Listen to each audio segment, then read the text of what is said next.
एकैछिनको लागि कल्पना गर्नुहोस् है त, तपाईँ आफ्नो पार्टनरलाई लिएर एकदमै सुन्दर ठाउँमा डेटमा जानुभयो, जस्तै कुनै एकान्त र शान्त ठाउँमा जहाँ हिँड्दै गफ गर्न मिलोस् अथवा मुभी हेर्न। र मुभी हेरिसकेपछि पनि तपाईँहरूसँग अझै समय बचेको थियो, सो तपाईँहरू दुवैजनाले होटलमा जाने र उग्रेको समय त्यहाँ नै टाइम स्पेन्ड गर्ने भनेर निर्णय लिनुभयो। र होटलमा गएको केही समयपछि अचानक त्यहाँ हो हल्ला हुन थाल्यो। के रहेछ भनेर तपाईँले ढोका खोल्दाखेरि अनफर्चुनेटली त्यहाँ 10 जना भन्दा बढी पुलिसहरूले तपाईँहरूको कोठालाई घेराबन्दी गरिसकेका थिए। यो अवस्थामा तपाईँहरू दुवैजनालाई के गर्ने के नगर्ने भन्ने कुरा थाहा छैन। तपाईँहरू दुवैजना डराइराख्नु भएको छ र हात खुट्टाहरू डरको कारणले कामिरहेका छन्। एन्ड तपाईँ भित्रभित्रै सोच्नुहुन्छ 10 मिनट अगाडिसम्म तपाईँको दिन अहिलेसम्मकै सबैभन्दा राम्रो दिन भइरहेको थियो, तर अचानक आएको यो परिस्थितिले तपाईँको जीवनको दिशा नै मोड्नेवाला थियो। So now my question is, यो अवस्थामा तपाईँ हुनुहुन्थ्यो भने तपाईँ के गर्नुहुन्थ्यो? सो यो क्वेसनको एन्सर पनि म तपाईँलाई दिने नै छु कि तपाईँ 18+ भएपछि तपाईँलाई आफ्नो पार्टनरसँग लिगल्ली इन्टरकोर्स गर्ने राइट छ कि छैन, अथवा यस सम्बन्धी के कस्तो कानुन छ इत्यादि 8वटा यस्तै इन्ट्रेस्टिङ एन्ड बेसिक्स लहरूको बारेमा चाहिँ म तपाईँहरूलाई भन्नेछु, जुन चाहिँ मलाई लाग्छ हरेक व्यक्तिले जान्नै पर्छ। 6 दिनदेखि लगाएर म यस्तै इन्ट्रेस्टिङ आइडियाहरू र संविधान र ऐनहरूमा लेखिएका दफाहरू पढ्नमा नै व्यस्त थिएँ, त्यही भएर भिडियो आउन थोरै ढिला भयो। यसमा 8वटा पोइन्ट्सहरू छन् र लास्टको पोइन्ट्स चाहिँ बिर्सेर पनि स्किप नगर्नु होला, किनकि त्यो भनेको चाहिँ नयाँ नयाँ आएको नियम हो र तपाईँले जति छिटो त्यसको बारेमा जान्नुहुन्छ त्यति नै तपाईँलाई फाइदा हुन्छ। भिडियो सुरु गर्नुभन्दा अगाडि एउटा सानो डिस्क्लेमर राख्न चाहन्छु। I am not a legal adviser, neither a lawyer. म केवल आफ्नो जिज्ञासाको कारणले संविधान र ऐनहरूमा के लेखिएको छ त्यसलाई आधार मानेर भन्नेछु, र ती सबै रिसोर्सेसहरूलाई मैले डिस्क्रिप्सनमा पनि राखिदिएको छु, भ्याउनुहुन्छ भने एकचोटि त्यो पनि हेर्नु होला। अल्सो म पहिलोचोटि कानुनलाई हातमा लिएर ल सम्बन्धी भिडियो बनाउँदैछु, सो इफ मबाट केही माइनर अथवा मेजर गल्तीहरू हुन्छ भने म त्यसलाई पिन कमेन्टको माध्यमबाट सच्याउनेछु। So now back to the video. नेपालको केसमा 18 वर्ष पुगेपछि दुवैजना पार्टनरहरूको म्युचुअल सहमतिमा सहवास गर्नु अथवा इन्टरकोर्स गर्नु आफैमा क्रिमिनल अफेन्स होइन, तर यही केसमा 18 वर्षभन्दा कम उमेरको बालिका संलग्न छिन् भने यसलाई जबरजस्ती करणी अथवा रेप भनिन्छ। मुलुकी अपराध संहिता 2074 को दफा 219 अनुसार यदि कुनै व्यक्तिले कुनै महिलासँग बिना उसको सहमति यौन सम्बन्ध राख्छ भने त्यसलाई करणी अथवा अंग्रेजीमा रेप भनिन्छ। र यही दफाले के पनि भन्छ भने सपोज गरौँ तपाईँ चाहिँ 18+ हुनुहुन्छ र तपाईँको फिमेल पार्टनर चाहिँ 18 वर्षभन्दा कम उमेरको छिन् र तपाईँहरू दुवैजनाले शारीरिक सम्बन्ध राख्नु भएको छ भने यो अवस्थामा तपाईँहरू दुवैजना बीचमा सहमतिमै भए पनि अथवा तपाईँहरू दुवैजनाको राजी खुसीमै भए पनि यसलाई करणी नै भनिन्छ। यो कानुनले चाहिँ एज अफ कन्सेन्ट 18 वर्ष मानेको छ र 18 वर्षभन्दा कम उमेरको महिलाले अथवा बालिकाले मन्जुरी नै दिए पनि त्यसलाई मन्जुरी मानिँदैन। र इनकेस कसैमाथि नाबालिका करणीको मुद्दा चल्यो र केटीको बाबुआमाले अथवा जसले केस गरेको हो उसले यो केस फिर्ता लिए पनि करणीको मुद्दा त्यत्तिकै रफादफा हुँदैन। जबरजस्ती करणी जस्ता अपराधहरू राज्य विरुद्धका एकदमै सेन्सिटिभ अपराधहरू हुन्, सो यहाँ केस फिर्ता लिए पनि नलिए पनि त्यस्तो धेरै फरक पर्दैन। यदि व्यक्ति कसुरदार छ भन्ने प्रमाणित भयो भने उसले सजाय पाउनु लगभग निश्चित जस्तै नै हुन्छ। मैले यहाँ बलात्कार शब्दको प्रयोग गरिनँ, किनकि बलात्कार शब्दको अर्थ धेरै हुन्छ। जस्तै तपाईँले बलपूर्वक कुनै कमजोर व्यक्तिलाई अत्याचार गर्नुभयो भने पनि त्यसलाई बलात्कार नै भनिन्छ। जस्तै तपाईँको घर अगाडि 3-4 जना बच्चाहरू खेलिरहेका छन् र तपाईँले चाहिँ रिसमा आएर चाहिँ तिमीहरू फुच्चा फुच्ची मसँग न्यु खोज्छौ भन्दै प्वाक्क एकलाती हान्दिनु भयो भने शाब्दिक हिसाबले हेर्ने हो भने त्यसलाई पनि बलात्कार नै भनिन्छ, किनकि तपाईँले यहाँ आफ्नो बलको उन्मादमा आएर चाहिँ एउटा कमजोर व्यक्तिलाई हेपिराख्नु भएको छ अथवा तिनीहरूमाथि अत्याचार गरिराख्नु भएको छ भने यसलाई पनि बलात्कार नै भनिन्छ। तर कानुन हिसाबले हेर्दाखेरि चाहिँ बलात्कार शब्दको अर्थ करणी नै भन्ने बुझिन्छ। सो यदि तपाईँ 18+ हुनुहुन्छ भने यो तपाईँको रेस्पोन्सिबिलिटी हो कि एज अफ कन्सेन्ट भन्दा तलका बालिकासँग तपाईँ कुनै पनि शारीरिक सम्बन्ध नराख्नुहोस्। र यही केस आजभन्दा 1-2 वर्ष अगाडि नेपालको एकजना पपुलर एक्टरसँग पनि भएको थियो।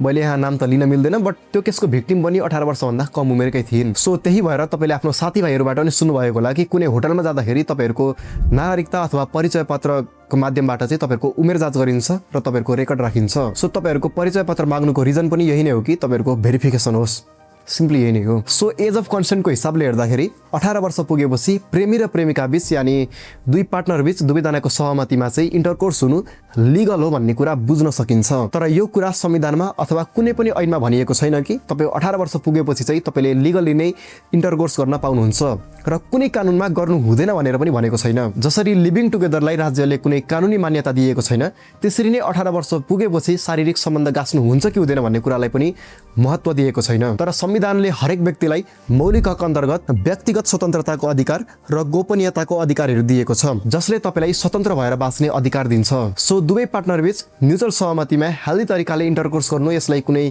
गलत हो भनेर भन्न मिल्दैन पनि, because it's completely natural and I don't think कि अहिलेसम्म यस्तो कुनै केस पनि बनेको छ। बट इफ फिमेल 18 वर्षभन्दा कम छिन् भने चाहिँ इट्स कम्प्लिटली इलिगल एन्ड केटा र केटी नै दुवैजना 18 वर्षभन्दा कम छन् भने पनि एज अफ कन्सेन्टको हिसाबले हेर्दाखेरि बालिकालाई नै बढी महत्त्व दिएको देखिन्छ। र कुरा रह्यो पुलिसहरूले अचानक होटलमा अथवा प्राइभेट स्पेसमा रेड गर्दा के हुन्छ, जुन चाहिँ मैले भिडियोको सुरुमा पनि भनेको थिएँ। अब यो कुरालाई थोरै हेरौँ कि कानुनले के भन्छ। यो कुरा चाहिँ मुलुकी फौजदारी कार्यविधि संहिता 2074 को दफा 18 मा लेखिएको छ। सपोज गरौँ जोडीहरू अथवा पार्टनरहरू चाहिँ कुनै प्राइभेट स्पेसमा अथवा होटलमा चाहिँ हेल्दी तरिकाले इन्टरकोर्स गरिरहेका छन् भने त्यो अवस्थामा कुनै पनि सरकारी कर्मचारी आएर त्यत्तिकै त्यहाँ रेड गर्न मिल्दैन। यसको लागि अफिसियल्ली नै सर्च वारेन्ट चाहिन्छ। नेपालमा होटल रुमभित्रको गतिविधिलाई सामान्यतया तपाईँको प्राइभेट स्पेस मानिन्छ र त्यहाँ तपाईँलाई संविधानले दिएको गोपनीयताको अधिकार यानि प्राइभेसीको अधिकार लागू हुन्छ। कुन बेला चाहिँ सरकारी कर्मचारीहरूले बिना कुनै सर्च वारेन्ट अथवा आकस्मिक रूपमा रेड गर्न सक्छ भने जहाँ चाहिँ अवैध गतिविधि भइरहेको छ, सेक्स ट्राफिकिङ, ड्रग्स, प्रोस्टिट्युसन जस्ता गतिविधिहरू भइरहेको छ भने चाहिँ त्यहाँ बिना कुनै जानकारी पनि रेड हुन सक्छ। सो शंकास्पद हुने ठाउँहरूमा चाहिँ धेरै रिस्की हुन्छ। एन्ड अर्को कुरा मैले याद गरिरहेको कारणले मलाई भन्न मन लाग्यो, जब कुनै कपलहरू हात समातेर हिँडिरहेका हुन्छन् अथवा कुनै पार्कमा बसिरहेका हुन्छन् अथवा डेटमा हुन्छन्, त्यो अवस्थामा चाहिँ पुलिसहरूले डिस्टर्ब गरिदिने, तेरो फ्यामिलीलाई भनिदिन्छु भन्दै धम्क्याउने यस्तो घटनाहरू पनि कहाँ कहाँ भएको देख्न सकिन्छ। यसलाई चाहिँ पब्लिक डिस्प्ले अफ एक्सन यानि PDA भनिन्छ र यो पनि कुनै इलिगल होइन। तपाईँले आफ्नो पार्टनरसँग पब्लिक ठाउँहरूमा घुम्न ओर्न र आफ्नो टाइम स्पेन्ड गर्न सक्नुहुन्छ। अरू पब्लिकहरूलाई जबसम्म डिस्टर्ब हुँदैन तबसम्म यसलाई इलिगल अफेन्स भनिँदैन। तर जब त्यही माहौल बढ्दै जान्छ र अश्लील हरकततिर मोडिन थाल्छ तब त्यसलाई चाहिँ मुलुकी अपराध संहिताको दफा 122 अनुसार सार्वजनिक स्थलहरूमा अश्लील हरकत गरेको भनेर त्यसलाई इलिगल रूपमा मानिन सकिन्छ। सो करणी गर्दाको र यस्तो अश्लील गतिविधिहरूको सजाय के हुन्छ, कति वर्ष कैद हुन्छ इत्यादि जानकारीहरूलाई मैले डिस्क्रिप्सनमा राखिदिएको छु र त्यही फाइलको तलपट्टि कुन सेक्सनमा के भनिएको छ भनेर मैले नोटहरू पनि राखिदिएको छु। सो तपाईँहरू पहिलोचोटि हेर्दै हुनुहुन्छ भने पनि तपाईँहरूलाई त्यस्तो अप्ठ्यारो हुँदैन, सजिलैसँगले हेर्न सक्नुहुन्छ। दोस्रो पोइन्ट चाहिँ म मेरो लाइफमा भर्खरै भएको एउटा घटनाबाट बुझाउँछु। म केही समय अगाडि घर गएको थिएँ र घरबाट फर्किँदाखेरि बसले खाना खाना भनेर चितवनमा रोकेको थियो। म यात्रा गर्दाखेरि प्राय खाना खादिनँ, त्यही भएर मैले एउटा इनर्जी ड्रिङ्क र एउटा चाउचाउ मगाएँ र दुईवटा सामानको बिल आयो 175।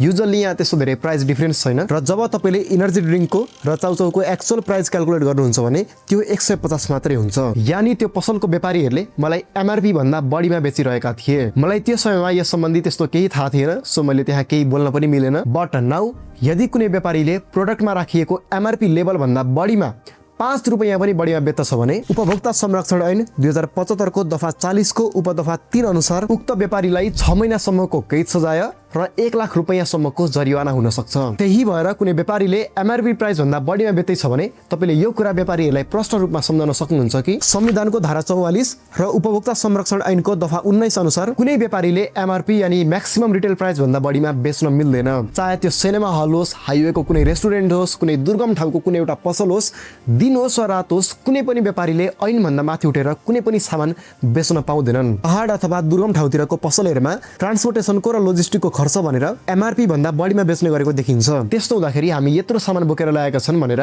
MRP भन्दा बढी नै प्राइस दिन तयार हुन्छौँ, तर त्यहाँ व्यापारीहरूलाई घाटा भइरहेको हुँदैन। त्यसको लागि हामीले MRP को एक्चुअल मिनिङ बुझ्नु पर्दछ। MRP भनेको कुनै पनि प्रोडक्टको एक्चुअल प्राइस होइन। MRP भनेको कुनै प्रोडक्टलाई धेरैमा यतिसम्म बेच्न सकिन्छ भनेर राखिएको एउटा सीमा मात्रै हो। त्यो प्रोडक्टको एक्चुअल कस्ट MRP भन्दा कम नै हुन्छ। त्यही भएर तराई अथवा शहरी एरियातिर धेरै प्रोडक्टहरू MRP को लेभल भन्दा कममा नै पाइन्छ र तपाईँले MRP लेभल भन्दा कमको लागि नेगोसिएट पनि गर्न सक्नुहुन्छ। यो कानुनी रूपमा गलत हुँदैन। यदि रेस्टुरेन्टहरूले पानी महँगोमा बेचे अथवा राति भयो भनेर लेभल भन्दा बढीमा बेचे भने तपाईँले आपूर्ति तथा उपभोक्ता संरक्षण विभागमा कम्प्लेन फाइल गर्न सक्नुहुन्छ र यस बापत तपाईँलाई दफा 56 अनुसार पुरस्कारको पनि व्यवस्था हुनेछ। यो कुरा भलै सानो छ, तर यस कारणले दिनदिनै हजारौं अनजान र सोझा व्यक्तिहरू ठगिरहेका हुन्छन्। यसरी नै MRP भन्दा बढीमा सामान बेचेको कारणले कीर्तिपुरको एउटा डेरीलाई वाणिज्य विभागले 2,50,000 रुपैयाँ जरिवाना तिराएको छ। यस्तै उदाहरण दिएर हुन्छ कि एक दुईवटा दफाहरूको वृत्तान्त सुनाएर हुन्छ। यदि कुनै रिटेलरले MRP भन्दा बढीमा बेच्छ भने अब चाहिँ म त्यो समयमा अवश्य पनि आवाज उठाउने छु। यो चाहिँ मैले यो दोस्रो पोइन्टबाट सिकेको कुरा हो। बट अब आउने तेस्रो पोइन्ट चाहिँ यदि तपाईँ काम गर्दै हुनुहुन्छ भने यो चाहिँ तपाईँको लागि धेरै इम्पोर्टेन्ट हुनेछ। आजभन्दा 1 वर्ष अगाडि म एउटा कम्पनीमा काम गर्थेँ। मैले त्यहाँ धेरै समय त काम गरिनँ, बट त्यहाँ मेरो मन्थली तलब थियो 15,000 एन्ड मैले त्यहाँ काम गर्न सुरु गरेको 2082 साल साउन 1 गतेदेखि हो। र फोर्चुनेटली त्यही दिनदेखि नै नेपाल सरकारले श्रमिकहरूको लागि नयाँ न्यूनतम पारिश्रमिक निर्धारण गरेको थियो, जुन थियो 19,550 रुपैयाँ। यानी कुनै कम्पनीले अथवा कुनै व्यक्तिले कसैलाई काम लगाउँछ भने चाहिँ उसले महिनाको न्यूनतम यानी कम्तीमा पनि 19,550 चाहिँ दिनै पर्छ भनेर भनेको थियो। मलाई त्यो समयमा यस्तो केही थाहा थिएन, मलाई बस काम गर्नु थियो र कामको लागि म 15,000 त के म 10,000 मा पनि काम गर्न तयार थिएँ त्यो बेला। तर नेपालको कानुनले चाहिँ के भन्छ भने श्रम ऐन 2074 को दफा 106 र राजपत्रमा प्रकाशन गरिने विज्ञप्ति अनुसार हरेक श्रमिकको यानी हरेक काम गर्ने व्यक्तिको मिनिमम मन्थली स्यालेरी 19,550 हुनै पर्छ भनेर भनेको छ, जसमध्ये बेसिक स्यालेरी भनेको 12,170 हो र महँगी भत्ता 7,380 गरेर 19,550 प्रति महिना हुन्छ र यो हरेक 2 वर्षमा चेन्ज भइरहेको छ। र तपाईलाई एक दिनकै मात्र अलग्गै तलब दिनु पर्यो भने दिनको 754 रुपैयाँ, घण्टाको हिसाबले दिनु पर्यो भने 101 रुपैयाँ हुन्छ र तपाईले पार्ट टाइममा गर्नुभएको कामहरूको लागि प्रति घण्टाको 107 रुपैयाँ दिनुपर्ने हुन्छ। र यससँगै तपाईलाई चाडपर्वमा बोनसहरू, बिमा, सामाजिक सुरक्षा कोष जस्ता सुविधाहरू पनि दिनुपर्ने हुन्छ। त्यो कम्पनीले यदि दिइरहेको छैन भने चाहिँ उसले गलत गरिरहेको छ। र यो श्रम ऐनमा एउटा इन्ट्रेस्टिङ सेक्सन छ जुन चाहिँ सेक्सन नम्बर 3 हो। यदि तपाईलाई कम्पनीले 19,550 भन्दा कम तलब दिन्छ, सपोज गरौँ मलाई जस्तै 15,000 नै दिन्छ एन्ड तपाईँ पनि यसमा म जस्तै खुसी नै हुनुहुन्छ भने पनि यसलाई गैर कानुनी नै भनिन्छ। यानी तपाईँ र म्यानेजर बीच कुराकानी भयो र तपाईँले चाहिँ मलाई 15,000 नै दिँदा हुन्छ भनेर डिल गरे पनि कानुनी रूपमा हेर्दाखेरि त्यो सम्झौता स्वतः बदर हुन्छ। यानी काम गर्ने श्रमिक कम्मै माने पनि हरेक कम्पनीको ओनरले आफै बुझेर 19,550 रुपैयाँ मन्थली दिनै पर्छ।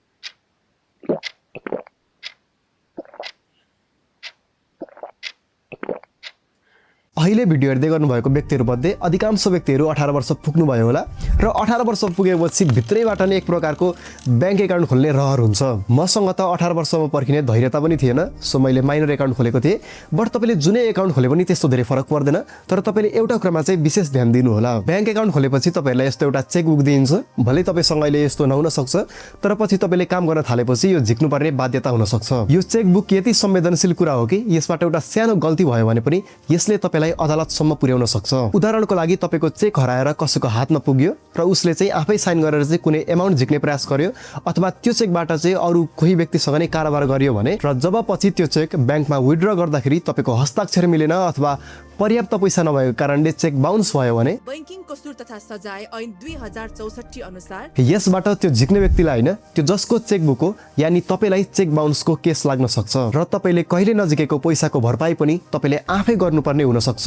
यस्ता कयौं उदाहरणहरू छन् जहाँ चाहिँ मानिसले चेकको हेलचेक्राइ गरेको कारणले कानुनी झमेलाहरूमा फसेका छन्। जस्तै आज भन्दा लगभग 5 महिना अगाडि काठमाडौँमा बस्ने एकजना सावित्रा फुयालको NIC एसिया ब्याङ्कको चेक हराएको थियो। पछि त्यो चेकबुक एकजना कपट व्यक्तिको हात पर्यो र त्यो व्यक्तिले लाखौंको सामानहरूको कारोबार त्यो चेकको माध्यमबाट पेमेन्ट गर्यो र जब त्यो चेक लिने व्यापारीले त्यो चेक विथड्र गर्न ब्याङ्क गयो तब त्यो ब्याङ्क एकाउन्टमा पर्याप्त पैसा पनि थिएन र हस्ताक्षर पनि मिलिरहेको थिएन। ब्याङ्कले तुरुन्तै खातावाला सावित्रा फुयाललाई चेक बाउन्सको सूचना दियो र यसरी नै अर्को ब्याङ्कको शाखामा पनि सावित्रा फुयालकै नाममा अर्को चेक विथड्र हुन आयो, जहाँ त्यहाँ पनि 3 लाख बराबरकै रकम विथड्रको लागि आएको थियो। एकाउन्टमा पर्याप्त पैसा नभएको कारणले चेक विथड्र त हुन सकेन, तर चेक बाउन्सको केस भने चाहिँ सावित्रामाथि नै लाग्न थाल्यो। यस्तो चेक बाउन्स भएको अवस्थामा चाहिँ ब्याङ्कले खातावाला व्यक्तिलाई 45 दिनभित्रको अवधि दिन्छ। त्यो 45 दिनको अवधिभित्र चाहिँ चेकबाट पैसा झिक्ने व्यक्तिलाई खातावाला व्यक्तिले पैसा दिइसक्नु पर्ने हुन्छ। यानी सावित्राले कहिले नजिकेको पैसा अब 45 दिनभित्र त्यो व्यक्तिलाई दिनुपर्ने भनेर कानुनी प्रक्रिया अघि बढ्न थाल्यो।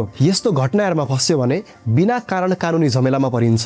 सो यसबाट बच्नको लागि सुरुमा तपाईले आफ्नो चेकलाई सुरक्षित राख्नुहोस् र साइन गरेर मात्र खाली चेक कसैलाई पनि नदिनुहोस्, यो झन् धेरै रिस्की हुन्छ। र चेक हराएमा तुरुन्तै ब्याङ्कमा कल गरेर चाहिँ चेकलाई रोका गर्ने र प्रहरी कार्यालयमा पनि जानकारी दिइराख्ने। पछि तपाईको चेकलाई कसैले गलत उपयोग गर्दाखेरि तपाईसँग प्रमाण होस् कि तपाईले ब्याङ्कमा रोका गर्नु भएको थियो र तपाईले प्रहरी कार्यालयमा पनि जानकारी दिनु भएको थियो भनेर चाहिँ तपाईसँग प्रपर प्रमाण होस्। यो बाहेक अर्को एउटा कमन कुरा पनि छ जसलाई चाहिँ हरेक व्यक्तिहरूले नजरअन्दाज गरिरहेका हुन्छन्। सो यसबाट पनि तपाईले नगरेको कामबाट सजाय पाउन सक्नुहुन्छ। यसलाई कसरी बुझौ भने इमेजिन गर्नुहोस् तपाईसँग एउटा मोटरसाइकल छ र तपाईसँग त्यसको प्रपर लाइसेन्स पनि छ र बिल बुक पनि छ, तर तपाईको भाइ चाहिँ तपाईभन्दा अलिक सानो छ र ऊ चाहिँ भर्खरै तपाईको मोटरसाइकललाई लिएर चलाउन सिक्दैछ र एक दिन चाहिँ अचानक तपाईँको भाइबाट सिक्ने क्रममा दुर्घटना भयो अथवा कथम कदाचित अगाडिको व्यक्तिको मृत्यु भयो भने यहाँको चाहिँ कानुनी फन्दामा पर्छ, किनकि दुर्घटना त तपाईँको बाइकबाट भएको छ। सवारी तथा यातायात व्यवस्था ऐन 2049 को दफा 45 अनुसार लाइसेन्स नभएको व्यक्तिले सवारी साधन चलाउनु हुँदैन र लाइसेन्स नभएको व्यक्तिलाई कसैले सवारी साधन चलाउन दिनु हुँदैन भनेर पनि भनिएको छ। र यही ऐनको दफा 161 मा सवारी साधन चलाउँदाखेरि कुनै कारणले दुर्घटना भएर अगाडिको व्यक्तिको तत्कालै अथवा 21 दिनभित्र त्यही चोटको कारणले ज्यान जान्छ भने यसमा चलाउने व्यक्तिलाई दुर्घटनाको प्रकृति हेरेर सजाय हुन्छ र यदि लाइसेन्स नभएको व्यक्तिद्वारा भएको छ भने 2000 एक्स्ट्रा जरिवाना सहित जुन सजाय लाइसेन्स भएको व्यक्तिलाई हुन्थ्यो त्यही सजाय उसलाई पनि हुन सक्छ। र उपदफा 5 अनुसार सवारी दिने व्यक्तिलाई पनि 2 वर्षसम्म कैद हुन सक्छ र एक्सिडेन्ट भएर अङ्गभङ्ग मात्रै भएमा र अगाडिको व्यक्तिको ज्यान जानबाट चाहिँ बचेमा यो अवस्थामा अलिक कम सजाय हुन्छ। यही ऐनको दफा 162 अनुसार 3 वर्षदेखि 10 वर्षसम्म कैद सजाय र 30,000 रुपैयाँसम्म जरिवाना लाग्नेछ र लाइसेन्स नभएको व्यक्तिद्वारा चाहिँ एक्सिडेन्ट भयो भने उसलाई 5,000 रुपैयाँ एक्स्ट्रा जरिवाना सहित जुन सजाय लाइसेन्स भएको व्यक्तिलाई हुन्थ्यो त्यही सजाय उसलाई पनि हुनेछ र गाडी दिने व्यक्ति यसमा संलग्न नभए पनि उसलाई आधी सजाय हुने भनेर भनिएको छ। यो बाहेक पनि एक्सिडेन्टबाट कसैको मृत्यु वा चोटपटक भएमा दफा 163 अनुसार एक्सिडेन्ट गर्ने व्यक्तिलाई घाउ खर्च, क्रिया खर्च र क्षतिपूर्तिको खर्च पनि बेहोर्नु पर्ने हुन्छ। सो एक्सिडेन्टको केसहरू एकदमै सेन्सिटिभ हुन्छ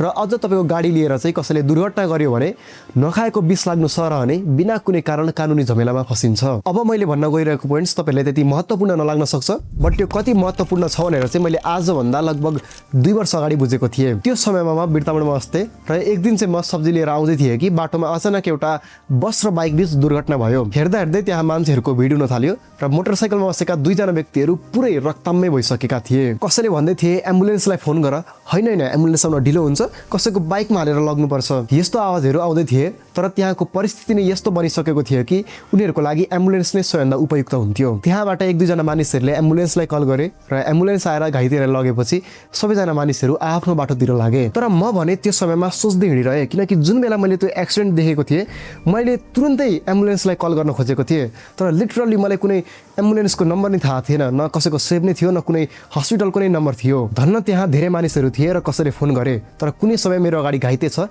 र म त्यहाँ एक्लै थिएँ भने त्यो समयमा मलाई एम्बुलेन्सको नम्बर थाहा हुनुपर्छ। त्यो दिनदेखि म बस्ने नजिकैको 2वटा एम्बुलेन्स भएको हस्पिटलको नम्बर पनि फोनमा सेभ गरेँ र नेसनल इमर्जेन्सी एम्बुलेन्सको नम्बर पनि याद गरेँ। तपाईँहरूको जीवनमा पनि इन केस यस्तो घटनाहरू आइपर्छ भने त्यो समयमा तपाईँ तयार हुनुहोस् भन्नको लागि मैले यहाँ केही इमर्जेन्सी नम्बरहरू राखिदिएको छु। यिनीहरूलाई आजै फोनमा सेभ गर्नुहोस् अथवा याद गर्नुहोस्। 100 यो चाहिँ नेपाल प्रहरीको नम्बर हो र यो नम्बर सबैभन्दा इम्पोर्टेन्ट पनि हो। कहीँ एक्सिडेन्ट भयो, कहीँ लुटपाट भयो अथवा कसैले स्टक गरिरहेको छ भने तपाईँले यो नम्बरमा तुरुन्तै कल गर्न सक्नुहुन्छ र कल गरेको विदिन 10 मिनटभित्र चाहिँ नेपाल प्रहरी तपाईँको लोकेसनमा आइपुग्ने भनेर भनिएको छ। 101 आगजनी सम्बन्धी हो, आगलागी भएमा अथवा घरको ग्यास लिक भएमा यो नम्बरमा कल गर्न सकिन्छ। 102 एम्बुलेन्सको हो, दुर्घटना भएमा गम्भीर बिरामी अथवा मेडिकल इमर्जेन्सीको लागि यो नम्बरमा कल गर्न सकिन्छ। यो बाहेक पनि आफू बस्ने नजिकैको हस्पिटलको अथवा एम्बुलेन्सहरूको नम्बर राख्नुहोस्, किनकि 103 मा बिजी आयो भने पनि तपाईँले हस्पिटलमा अथवा एम्बुलेन्सलाई कल गरेर चाहिँ एम्बुलेन्स झिकाउन सक्नुहुन्छ। र 103 ट्राफिक प्रहरीको हो, सवारी दुर्घटना भएमा, कहीँ यात्रा गर्नुभन्दा अगाडि बाटो कस्तो छ भनेर बुझ्नु परेमा अथवा लामो जाममा पर्नु भएमा चाहिँ यो 103 मा कल गरेर बुझ्न सकिनेछ। यी 4वटा इमर्जेन्सी नम्बरहरू चाहिँ धेरै इम्पोर्टेन्ट हुन्। अब यो इमर्जेन्सी नम्बर चाहिँ कसरी काम गर्छ भन्नको लागि उदाहरणको लागि तपाईँ कुनै दुर्गम ठाउँमा हुनुहुन्छ, जस्तै तपाईँ ताप्लेजुङमा हुनुहुन्छ र तपाईँले चाहिँ 100 मा कल गर्दाखेरि त्यो कल डाइरेक्ट राजधानीमा नआइकन चाहिँ तपाईँको नेटवर्कलाई कनेक्ट गरेर तपाईँ कुन जिल्लाको हो त्यही जिल्लाको पुलिस कन्ट्रोल सिस्टममा चाहिँ कल जान्छ। यसो हुँदाखेरि चाहिँ तपाईँको कुनै पनि समस्याको रेस्पोन्स चाहिँ छिटै हुन्छ। र अघि मैले दोस्रो पोइन्टमा भनेअनुसार यदि कुनै व्यापारीले MRP भन्दा बढीमा बेच्दैछ भने 1137 मा कल गर्न सक्नुहुन्छ अथवा अरू इमर्जेन्सी नम्बरहरू पनि मैले यहाँ स्क्रिनमा राखिदिएको छु। र हामीले सामान्य कानुनहरू बुझिराख्दा पनि एउटा डर भने हाम्रो मनमा सदैव रहिरहेको हुन्छ कि कुनै दिन पुलिस अचानक हाम्रो घर दैलोसम्ममा आएमा के गर्ने। सो यस सम्बन्धी पनि बुझिराखौँ कि भवितव्य तपाईँ हामीलाई पुलिसले पक्राउ गर्न आएमा चाहिँ त्यो अवस्थामा हामी के गर्न सक्छौँ। सो यस सम्बन्धी चाहिँ मुलुकी फौजदारी कार्यविधि संहिता 2074 मा भनिएको छ। सो यसलाई अझै मजाले बुझ्नको लागि यहाँ 2 जना व्यक्तिहरूलाई राखेर हेरौँ, एकजना हरिकृष्ण र एकजना रमेश। एक दिन चाहिँ हरिकृष्णले रमेशको घरबाट 1 तोला सुन चोरियो र भोलिपल्ट रमेशले यो कुरा थाहा पाएपछि उसले हरिकृष्णमाथि शङ्का गर्यो र पुलिसलाई भन्ने निर्णय लियो। तब रमेशले सुरुमा मुलुकी फौजदारी कार्यविधि संहिताको दफा 4 अनुसार FIR फाइल गर्छ, जसलाई नेपालीमा जाहेरी भनिन्छ र यसको नमुना चाहिँ यस्तो हुन्छ। र FIR फाइल भएपछि अब पुलिसहरूले हरिकृष्णमाथि अनुसन्धान गर्न सुरु गर्छन् र जब पुलिसहरू कन्फर्म हुन्छन् कि यो सुन हरिकृष्णले नै चोरेको हो भनेर तब दफा 9 अनुसार पुलिसहरूले अदालतबाट एरेस्ट वारेन्ट लिएर हरिकृष्णको घरमा जान्छन्। तर यदि हरिकृष्ण अचानक गाउँ छोडेर भाग्दैछ र पुलिसहरूले एरेस्ट वारेन्ट लिइराख्न भ्याउँदैनन् भने त्यो अवस्थामा पुलिसहरूले अर्जेन्ट एरेस्ट वारेन्ट जारी गरेर पनि तुरुन्तै पक्डिन भने सक्छन्। तर यदि कुनै व्यक्तिले चाहिँ बाटोमा कुटपिट गरिरहेको छ र पुलिसले चाहिँ त्यसलाई प्रत्यक्ष देखेमा त्यो अवस्थामा पुलिसले बिना कुनै एरेस्ट वारेन्ट पनि त्यो व्यक्तिलाई तत्काल पक्राउ समेत गर्न सक्छ। र सेक्सन 14 अनुसार पुलिसले कैदीलाई हिरासतमा लगेपछि बाटोको म्याद बाहेक 24 घण्टा भन्दा बढी कुनै पनि पुलिस थानामा राख्न पाइँदैन। 24 घण्टा भित्र नै उक्त कैदीलाई नजिकको कोर्टमा पेश गर्नुपर्ने हुन्छ। यदि 24 घण्टा भन्दा बढी राख्ने हो भने त्यो अवस्थामा वकिल कार्यालय मार्फत मुद्दा हेर्ने अधिकारी समक्ष निवेदन दिनुपर्दछ र निवेदन स्वीकृति पश्चात मात्रै कैदीलाई एक्स्ट्रा टाइम थुनामा राख्न सकिन्छ। र थुनामा राखिएको अवस्थामा कैदीलाई कुनै पनि पुलिसवालाले शारीरिक अथवा मानसिक पीडा यानि टर्चर दिन पाइँदैन। तर तपाईँले पुलिसहरूले प्रश्नहरू भने सोध्न सक्छन्। त्यो अवस्थामा चाहिँ तपाईँले आफूलाई थाहा भएसम्म सकेसम्म सही जवाब दिनुपर्ने हुन्छ। र संविधानको धारा 20 अनुसार पक्राउ गरेको समयदेखि नै तपाईँले आफूले रोजेको कानुन व्यवसाय यानि वकिल राख्न तपाईँले सक्नुहुन्छ। र यदि तपाईँ आर्थिक रूपमा वकिल राख्न असमर्थ हुनुहुन्छ भने त्यो अवस्थामा तपाईँले निशुल्क रूपमा नै कानुनी सहायता पाउने पनि हक हुन्छ। हामीले एउटा कुरा चाहिँ कहिले बिर्सिनु हुँदैन, कसैले आरोप लगाउँदैमा कसैले एफआईआर फाइल गर्दैमा व्यक्ति स्वतः अपराध दोषी वा पक्राउ योग्य हुँदैन। संविधानको धारा 20 को उपधारा 5 अनुसार कुनै पनि व्यक्ति कसुर प्रमाणित नभएसम्म उसलाई दोषी भनिँदैन, ऊ निर्दोष नै रहन्छ। अब आऊ हामी अन्तिम गन्तव्यमा यानी हामी पोइन्ट्स नम्बर 8 को बारेमा कुरा गरौँ। यसमा चाहिँ सरकारले भर्खरै ल्याएको करदाता प्रोत्साहन उपहार कार्यक्रम 2083 को बारेमा डिटेलली बुझ्नेछौँ। यो स्किम चाहिँ यही साउन 1 गतेदेखि नै सुरु भएको हो। यसको मेन उद्देश्य भनेको चाहिँ कुनै मान्छेले केही सामानहरू किन्दाखेरि ट्रान्ज्याक्सन गर्छ भने त्यसलाई चाहिँ अफिसियली नै गरोस् भनेर यो स्किम तयार पारिएको हो। र यो स्किम चाहिँ आईआरडी यानी इनल्यान्ड रेभेन्यू डिपार्टमेन्टले सञ्चालन गर्दछ। जसमध्ये कुनै उपभोक्ताले 101 रुपैयाँ भन्दा बढीको सामान किन्छ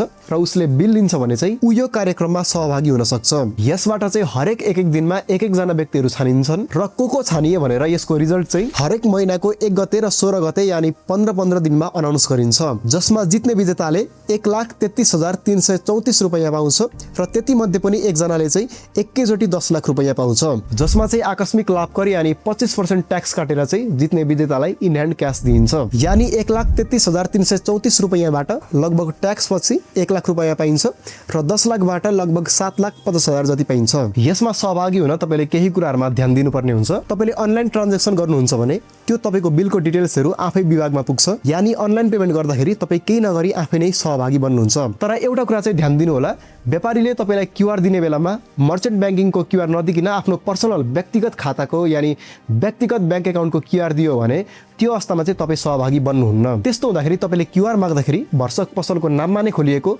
मर्चेन्ट ब्याङ्क एकाउन्टको नै क्यूआर माग्नुहोस्। हेलो, यो आईआरडी हो? हजुर, म यो करदाता प्रोत्साहन कार्यक्रम सम्बन्धी केही बुझ्न चाहन्थे। हजुर, यसमा जस्तै कुनै रिटेलरले चाहिँ यो आफ्नो क्यूआर दिँदा चाहिँ आफ्नो पर्सनल ब्याङ्किङको क्यूआर दियो भने त यसबाट त स्वतः जुन भाग लिन्छ भन्ने चाहिँ त हुँदैन होला है? हुँदैन नि, पर्सनलमा हुँदैन, त्यो व्यापारकै नाउँमा खाता हुनुपर्छ। ए, भनेपछि उसले कुनै व्यक्तिले पर्सनल ब्याङ्कको एकाउन्ट दिएछ भने भएन, मर्चेन्ट ब्याङ्किङ नै दिनुपर्ने हुन्छ उसले? मर्चेन्ट ब्याङ्किङ नै हजुर हो, बिजनेस अकाउन्ट नै दिनु पर्यो कि। ए, ल हुन्छ, यति नै बुझ्नु थियो, धन्यवाद।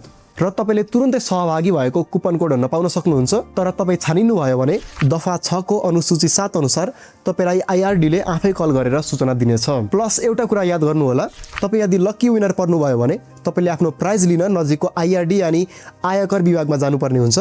त्यहाँ जाँदाखेरि चाहिँ तपाईँले अनलाइनबाट पेमेन्ट गरे पनि तपाईँले त्यहाँ सक्कली बिल नै दिनुपर्ने हुन्छ। यदि बिल भएन भने त्यो स्वतः नै बदर हुन्छ। सो तपाईँले अनलाइन पेमेन्ट गरे पनि क्यास पेमेन्ट गरे पनि बिल चाहिँ माग्नु होला। र तपाईँले क्यासमा पेमेन्ट गर्नुभयो भने चाहिँ म्यानुअली नै फर्म भर्नुपर्ने हुन्छ। सो मसँग यहाँ एउटा बिल छ र म तपाईँहरू समक्ष यसलाई म्यानुअली नै भरेर देखाउने छु। सो त्यसको लागि यहाँ मैले आईआरडी यानी इनल्यान्ड रेभेन्यू डिपार्टमेन्ट भनेर सर्च गरेँ। सिम्पली सर्च गरिसकेपछि म आन्तरिक राजस्व विभागको मेन वेबसाइटमा आएको छु। यदि तपाईँ फोनमा हुनुहुन्छ भने पनि तपाईँले सिम्पली यसरी नै गर्न सक्नुहुन्छ। एउटै हो कुरा। एन्ड यो तलपट्टि सबभन्दा तलपट्टि यहाँ हेर्ने हो भने यहाँ करदाता प्रोत्साहन कार्यक्रम भनेर छ। मैले यसमा सिम्पली क्लिक गरेँ एन्ड यहाँ तपाईँहरूसँग दुईवटा अप्सन छ। एउटा भनेको नगद भनेको यो म्यानुअली जुन चाहिँ, एन्ड अर्को भनेको चाहिँ यहाँ विद्युतीय क्यूआर कोड छ। यानी तपाईँले जुन अनलाइन ट्रान्ज्याक्सन गर्नुभएको छ भने केही परेन। अब यहाँ बिल विवरण भनेको छ, यहाँ बिल नम्बर हुन्छ सुरुमा, यसको माथिपट्टि बिल नम्बर हाल्नुपर्ने हुन्छ। जस्तै यो बिलको नम्बर हो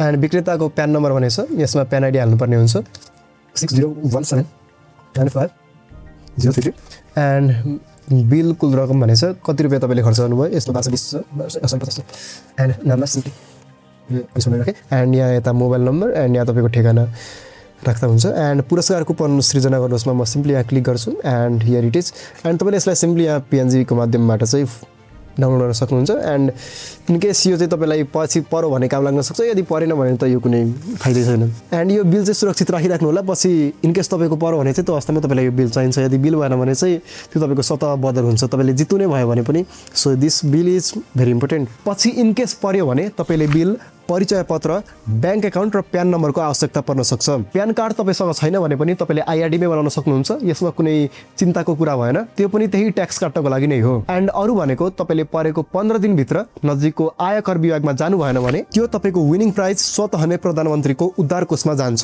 सो यो एउटा सरकारले ल्याएको एकदमै इन्ट्रेस्टिङ कन्सेप्ट जस्तो लाग्यो त्यही भएर मैले यसलाई पनि भिडियोमा समेट्ने प्रयास गरेँ मैले रिसर्च गर्दै गर्दाखेरि अझै 8-10 वटा कानुन हक र अधिकारहरूको बारेमा पनि नोट गरेर राखेको छु जुन चाहिँ यो भिडियो लामो भएका कारणले मैले त्यसलाई समेट्न सकिनँ बट यदि तपाईँहरू चाहनुहुन्छ भने तपाईँले यो भिडियोमा लगभग 300 कमेन्ट गर्नुभयो भने म थाहा पाइहाल्छु तपाईँहरू जान्न चाहनुहुन्छ सो 300 कमेन्ट आयो भने चाहिँ नेक्स्ट भिडियो डेफिनेटली पनि यसको पार्ट 2 मा बनाउने छु बाँकी तपाईँहरूलाई अझै डिटेलली कुनै कन्सेप्टको बारेमा बुझ्न मन लाग्यो भने त्यसलाई कमेन्ट गर्नु होला म त्यसलाई फाइलमा हेर्दै तपाईँहरूलाई भरसक त्यही कमेन्टमा नै बुझाउने प्रयास गर्नेछु एन्ड मबाट केही गल्तीहरू भयो भने त्यसलाई पनि कमेन्ट गर्नु होला म तपाईँको कमेन्टलाई सम्बोधन गर्दै सम्मान गर्दै म त्यसलाई पिन कमेन्टको माध्यमबाट सुधार दिनेछु एन्ड यदि तपाईँहरू यसरी नै नेपालको ट्याक्स सिस्टमको बारेमा कर प्रणाली कसरी काम गर्छ कसरी चाहिँ करहरू बचाउन सकिन्छ इत्यादि विविध कुराहरूको बारेमा चाहिँ जान्न चाहनुहुन्छ भने तपाईँहरूले यो भिडियोमा क्लिक गर्नुभयो भने चाहिँ यो भिडियोमा चाहिँ मैले ट्याक्स सिस्टम सम्बन्धी सम्पूर्ण कुराहरू मजाले बुझाएको छु सो म तपाईँहरूसँग यही भिडियोमा भेट्नेछु धन्यवाद